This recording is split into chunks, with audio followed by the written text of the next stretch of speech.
Esa que tienen en sus manos es la fotografía de Simón Bolívar.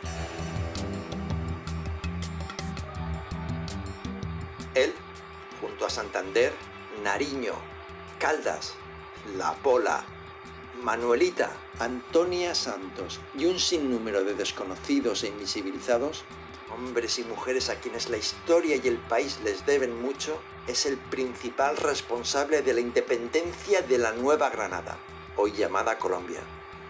Su misión, si deciden aceptarla, es contar a través de una obra de teatro qué pasó en la independencia, contextualizando cómo era la vida en la Nueva Granada alrededor de 1819, año en que se dio la batalla de Boyacá, con la que este país, su país, tíos, selló la independencia de la corona española.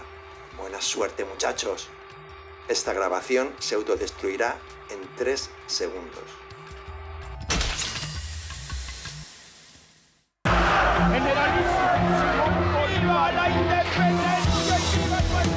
El papel de las mujeres en la independencia es crucial.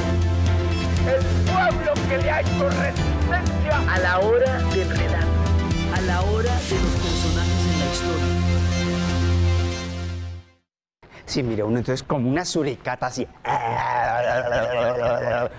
Después se voltea y empieza a levantar. Así. Ay, Dios mío. Así. Bueno, bien. Me encanta que ya estén calentando, que estén entrando ya en personajes. Bueno, lo que vayan a improvisar hoy. ¿Prepararon cosas, cierto? Sí, bien, perfecto. Aquí ya está lista la grabadora para que ahorita escuchemos el programa y podemos arrancar. ¿Y los demás? ¿Dónde están los demás? Haciendo ronda.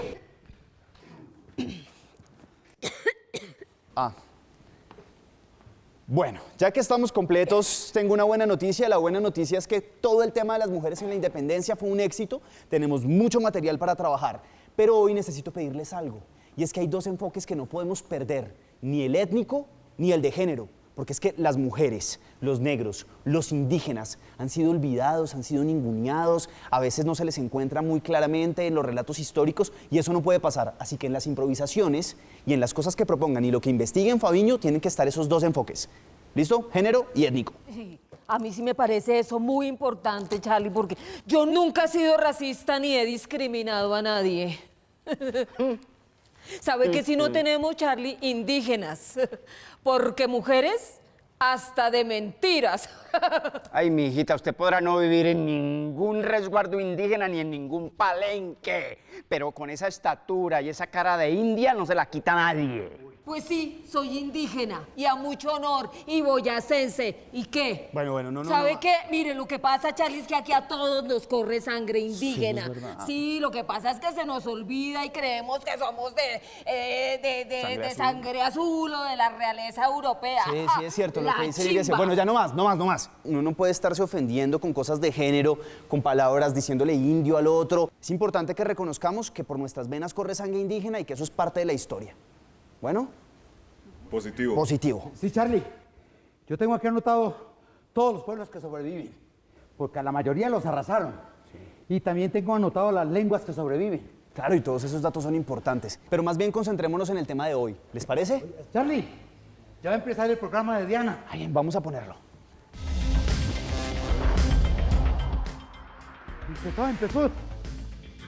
Empezó, Charlie. Buenas. Hoy vamos a hablar del grito de independencia del 20 de julio. ¿Qué fue lo que sucedió y qué importancia tiene? Lo que ocurre, bueno, puntualmente es la historia que siempre nos han contado. O sea, que esto pasó, que el día, que el florero, que tal, que el día del mercado, que uno pidió el florero, que no se lo dieron, que lo necesitaban para la recepción. Este cuento en sí mismo es una anécdota. Y es una anécdota que se repite de memoria. Pero esto tiene un contexto, una razón de ser, un porqué. Vamos a contar por qué es importante esto.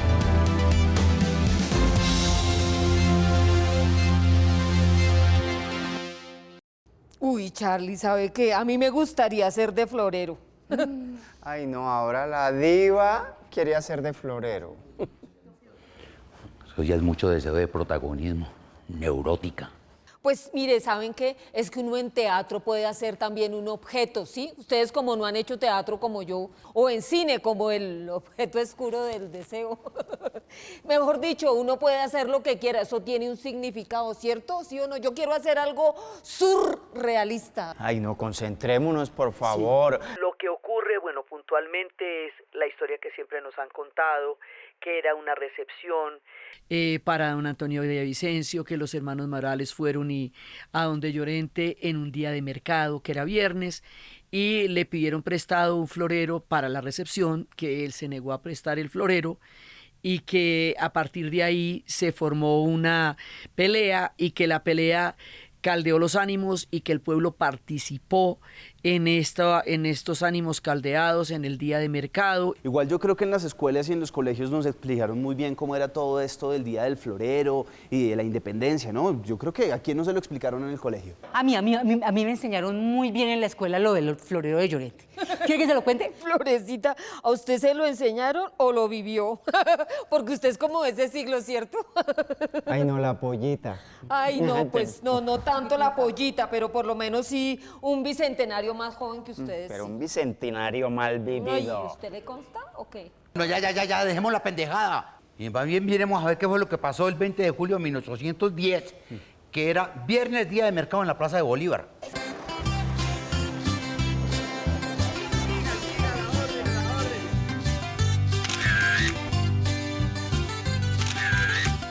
Esta historia consta de un escenario, un objeto, un mercachifle, algunos figurantes y muchos extras.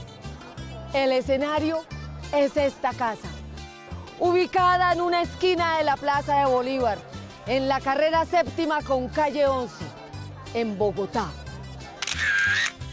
La casa tiene en sus orígenes un poco más de 400 años. Pues es una casa que de alguna forma representa también la manera como los bogotanos vivían en ese momento. Es arquitectura colonial, llegada de España. Es decir, son casas que no superaban los 2 pisos. Normalmente en el primer piso había una tienda, como efectivamente sucedía en esta, y el propietario de la casa pues vivía en el segundo piso con un balcón que se abría hacia la plaza, como efectivamente está.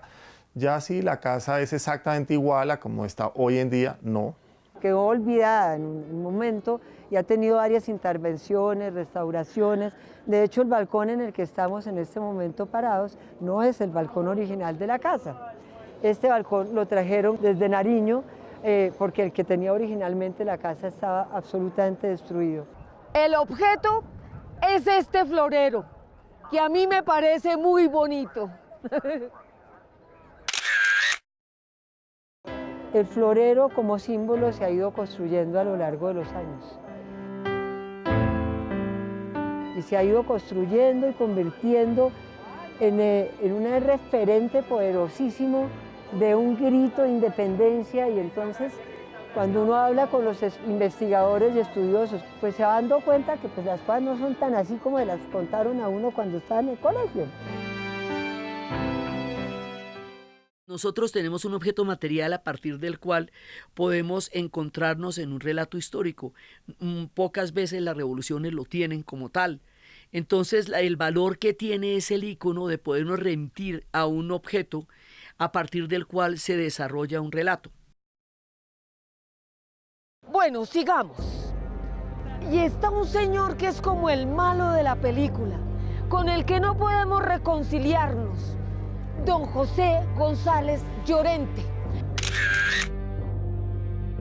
Chepe Llorente. Él era un español comerciante, nacido en Cádiz, y él tenía un negocio en el primer piso de la casa, y ahí se la rebuscaba vendiendo telas, libros y objetos decorativos. Estaban los Morales, don Francisco y sus hijos Antonio y Francisquito, unos comerciantes bogotanos de la clase alta. O sea, unos criollos cachaquísimos, ala. Bueno, de los hermanos Morales les puedo contar que ellos fueron personajes secundarios del denominado Día de la Independencia. Ellos fueron los escogidos por los promotores de la revolución para que vinieran y se la montaran aquí a Llorente, que tenía su negocio allí en la esquina. Imagínense que llegan los Morales a la casa de don González Llorente para pedirle prestado el florero en homenaje a ese señor Antonio. Buenas. Buenas, Bessie, ¿cómo le va? ¿Cómo le va? ¿Qué tal, Bessie? Qué gusto saludar y ser saludado, ¿no, Bessie? Venga, ¿usted de casualidad no tendrá un florerito por ahí que no nos quiera prestar? Es una reunión que tenemos. ¿De casualidad? Un ágape. El tema del florero de Llorente se planeó en el Observatorio Astronómico donde el sabio Caldas. Esto se planea tal cual. Vamos a recibir a vamos a tener tal recepción, vamos donde Llorente, le pedimos el florero, él no nos lo presta, incluso tenían plan B si no lo prestaba, porque tal que se pusiera querido ese día y dañar el parche. Algunas versiones dicen que cuando fueron a pedir el florero, Llorente se emberracó y los mandó para la Damia. Otros dicen que muy cortésmente le dijo que no, pero de todas maneras uno de los Morales le dijo y le advirtió: o nos presta el florero o le pego en la cara, y se armó la trifulca. ¡Eso, golpe! ¡Eso, golpe! ¡Uy, dando! ¡Se están dando! ¡Ah, bravo! ¡Dale, dale, como pelea! ¡Ay, no! ¡Pégale! ¿Pero qué pasa? ¿Qué pasa, pelea? ¿Sabe qué? Me cago en los americanos y no se los presto. ¡Se va a hacer todo este... ¡Ay! ¡Come el capi, Lora! ¡Oh! ¡Derrótalo! ¡Vamos, defiende la corona! ¡Golpeado! ¡Golpeado! ¡Te vas a dejar de un americano! ¡A ver! ¡Ah, bravo!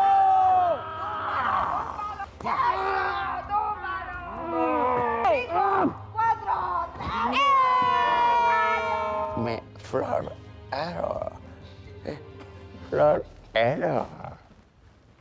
Ahora, ¿quiénes son los que los planean? ¿Quiénes son los que están aquí? Esta generación, la generación que va a protagonizar todo el movimiento de 1810, es una generación brillantísima, porque también detrás de eso están las ideas de la Ilustración, y las ideas de la Ilustración tienen dos paticas: la parte científica, que va a ser la expedición botánica, y la otra parte son las ideas políticas. Y la expedición botánica va a generar un proceso de propia valía al reconocer la maravilla de nuestro territorio, al reconocernos al fin en esta riqueza increíble de territorio que habitamos. Nadie duda de que estamos en una naturaleza y en un territorio inmensamente hermosos y ricos y maravillosos. Eso es claro para todos. Esa claridad de la belleza inconmensurable y magnífica de la tierra que habitamos es el resultado del imaginario de la expedición botánica. Lo importante aquí para nuestras investigaciones y para lo que estamos haciendo es entender lo que proponía Diana, entender eso que estaba pasando en el mundo a finales del siglo XVIII y principios del XIX, toda esa revolución como ideológica y política que había en Europa, que tuvo consecuencias aquí también políticas y geográficas. Bueno, Charlie, perdón que lo interrumpa. Yo sí entiendo lo que dice Diana, que los científicos se vio claro en la expedición botánica. Pero, ¿y en la política? Y en la política, pues nos viene en vivo y en directo por la traducción de los derechos del hombre y del ciudadano por parte de Antonio Nariño, que le cuesta semejante carcelazo en Cádiz, porque eso es prometeico, es entregarle el fuego de los dioses a los hombres, dotarnos de derechos, hacernos entender como ciudadanos. Estaba calculado que se iba a dar una coyuntura que se iba a poder aprovechar para crear el movimiento de juntas en Bogotá, en Santa Fe, porque era necesario con todo lo que se estaba dando, con todo el proceso. Sí, así lo tengo aquí en mis apuntes. Pero hay veces que me enreda en la cabeza ese cuento de las juntas. Sí, a mí sí me inquieta también eso de las juntas de gobierno, pues porque a una siempre le han dicho que el 20 de julio fue el grito y el acta de independencia, ¿sí? Pero eso de las juntas, la verdad, yo no entiendo. Bueno, para entender el movimiento juntero, las juntas de gobierno en el Reino de la Nueva Granada, es necesario ir hasta España. Napoleón había apresado al rey Fernando VII, al amado rey Fernando VII, y en su lugar había puesto a su hermano, José Bonaparte, a quien la historia conoce como Pepe Botellas. Entonces, ese hecho crea una convulsión no solamente en España, donde las provincias empiezan a rebelarse y a crear juntas autónomas, sino que necesariamente, al ser nosotros colonia de España, pues también eso iba a llegar hasta acá. Sobre el modelo político de las juntas, como se había dado en España, se da un movimiento de juntas en todo el continente. Hay juntas en todas partes. Hay juntas en Montevideo, hay juntas en Buenos Aires, hay juntas en Chile también. Y en lo que hoy es Colombia, también hay un montón de juntas, que la primera es la de Cali, pero va a haber juntas en Monpós y también va a haber en Cartagena. Es decir, el movimiento de juntas va a atravesar todo el continente. Y es en ese momento cuando tiene lugar, y en ese contexto, el tema del florero de Llorente de Bogotá. Lo que ocurre aquí, en Santa Fe de Bogotá, la capital del virreinato, es que se va a fraguar la reyerta para el 20 de julio de 1810, esa pelea que será el pretexto para que se arme un gran movimiento tremendo para arrastrar al pueblo, y se establece la Junta de Gobierno de la provincia de Santa Fe de Bogotá. Bueno, recapitulemos. Después de la golpiza del florero y la plaza llena con el pueblo alebrestado gritando contra los españoles, los dirigentes de la revuelta pidieron cabildo abierto. Las palabras de don José Acevedo y Gómez, el tribuno del pueblo, son muy importantes porque el tema legal aquí hace la diferencia. Una cosa es que usted se proclame como junta, que es lo que está pasando en todo el continente, y otra cosa es que usted quede como amotinado. Entonces decía, si la gente se corre ahora, si se va para la casa, si se arrepienten, si no nos mantenemos en lo que estamos, pueden pasar después como amotinados y los ahorcan a todos. Imagínese toda la gente reunida toda la noche enfrente esperando a ver qué pasa. Pues estaban ya mamados, dijeron, no, pues nosotros más bien nos vamos y mañana nos enteramos. Entonces empezaron a dispersar. Aparece entonces José Acevedo y Gómez. Se asoma al balcón y dice estas palabras. Si dejáis escapar estos momentos de efervescencia y calor, si dejáis escapar esta ocasión única y febril, seréis tratados como sediciosos. ¡Ven los grillos! ¡Ven los calabozos! ¡Ven las cadenas que os esperan! Ya entrados en gastos, esto nos tenemos que ir para un movimiento de juntas que se legitime como todos los demás movimientos de juntas que estaban actuando en ese momento en el continente. Ese es el sentido de las palabras de Antonio Villavicencio. Hacerle caer en cuenta a la gente de lo que se estaban jugando, y lo que se estaban jugando pues sí era el cuello, porque si no lo hacen como toca, los tratan de amotinados. El amotinamiento en ese momento tenía la horca. Si uno contrastara un poco los movimientos junteros de la Nueva Granada, tendría que decir que, por ejemplo, el que sucede aquí en Santa Fe de Bogotá, capital del virreinato, pues es un movimiento bastante como tibio, podríamos decirlo.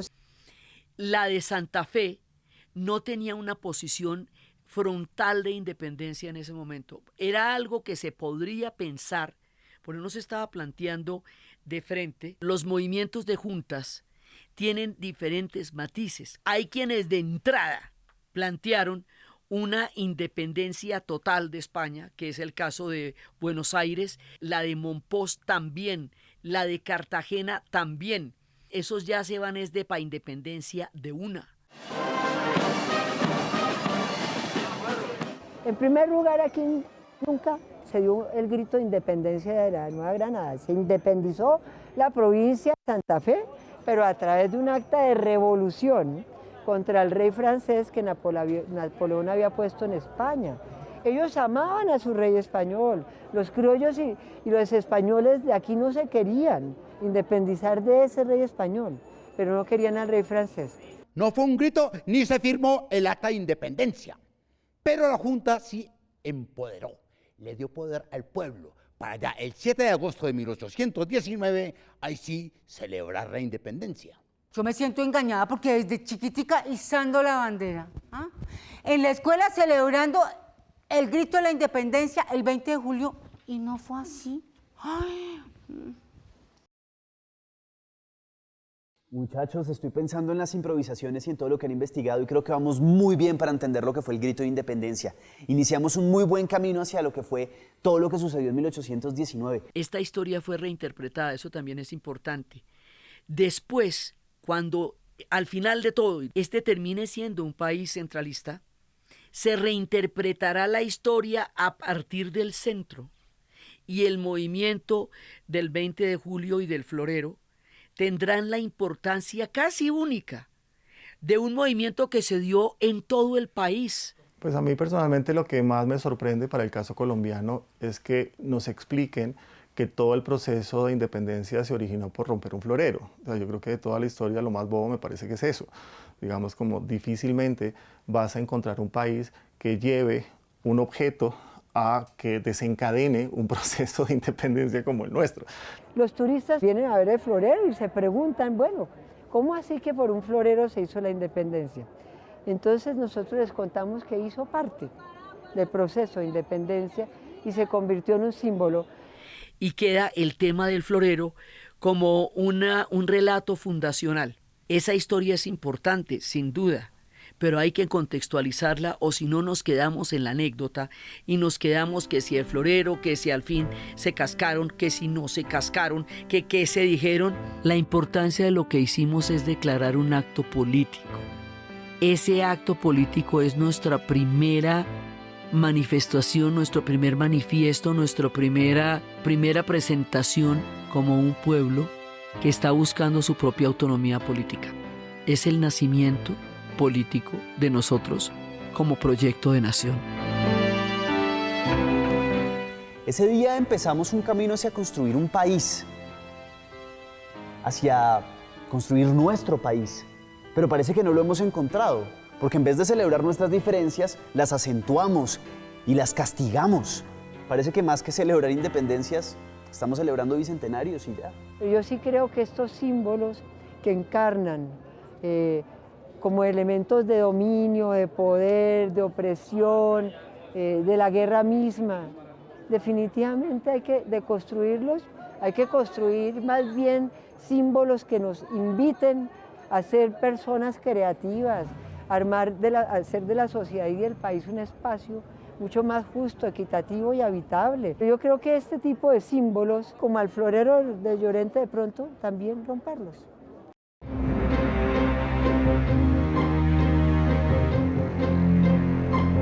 El 20 de julio tiene la importancia de ser como el ícono, porque así son los relatos fundacionales de los pueblos. Pero esto, como les estábamos diciendo, tiene un contexto. Y eso era lo que les queríamos contar hoy.